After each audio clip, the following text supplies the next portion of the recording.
પાટણ જિલ્લાના સાંતલપુર તાલુકાના આ એક દલિત સમાજના વ્યક્તિને હમણાં જ મેસેજ મળ્યા છે.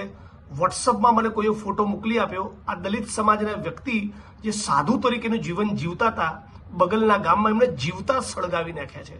હાલ જ એસપી પાટણ સાથે મારી વાત થઈ. એમણે આ ન્યૂઝને કન્ફર્મ કર્યા છે.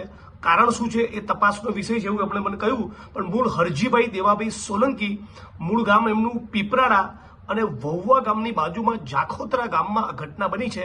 વહુવા ગામમાં તેઓ સાધુ તરીકે જીવન જીવતા હતા અને એમનો જે મૃતદેહ મળી આવ્યો છે એમાં મહિલાના કપડાં પહેરાવ્યા હતા, પગમાં ઝાંઝર પહેરાવી છે. એટલે બહુ રહસ્યમય સંજોગોમાં આ દલિત સમાજના 61 વર્ષના વડીલનું ખૂન કરવામાં આવ્યું છે. હું પાટણ અને સમગ્ર ગુજરાતના દલિત સમાજના લોકોને અપીલ કરું છું. હમણાં 2-3 દિવસ હું આઉટ ઓફ ગુજરાત છું, પણ બધા જ લોકો આ મુદ્દે એક આંદોલનનો રસ્તો અખ્તિયાર કરે. જ્યાં સુધી તમામ આરોપીની ધરપકડ ન થાય ત્યાં સુધી આ મુદ્દે આપણે લડવું જોઈએ, સંઘર્ષ કરવો જોઈએ.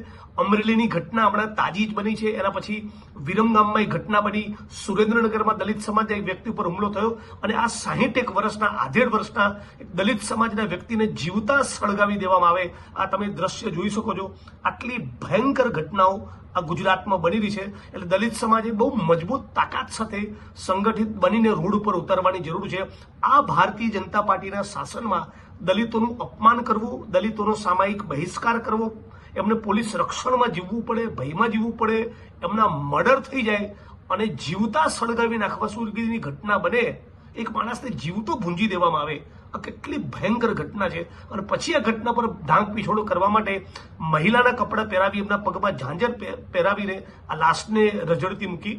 હું આશા રાખું છું પાટણ એસપી સાથે વાત થઈ, એમણે ટીમને કામે લગાડી છે. પણ દલિત સમાજના તમામ માણસોને, તમામ માણસો જે સમાનતા અને ન્યાયમાં માનતા હોય, બંધારણમાં માનતા હોય, બધા સાથે મળીને લડવું જોઈએ. આ આધેડ વયના વ્યક્તિના પરિવારજનોને શું ઘટના બની, કયા કારણસર બની, એનો કોઈ અંદાજ નથી.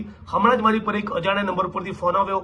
એમણે મને ઘટનાની વાત કરી અને હાલ પાટણ એસપી સાથે વાત કરી છે. પણ ગુજરાત દલિતો માટે દિન પ્રતિદિન કેટલું ભયંકર રીતે અસુરક્ષિત બની રહ્યું છે એનો એક ભરવો દાખલો છે.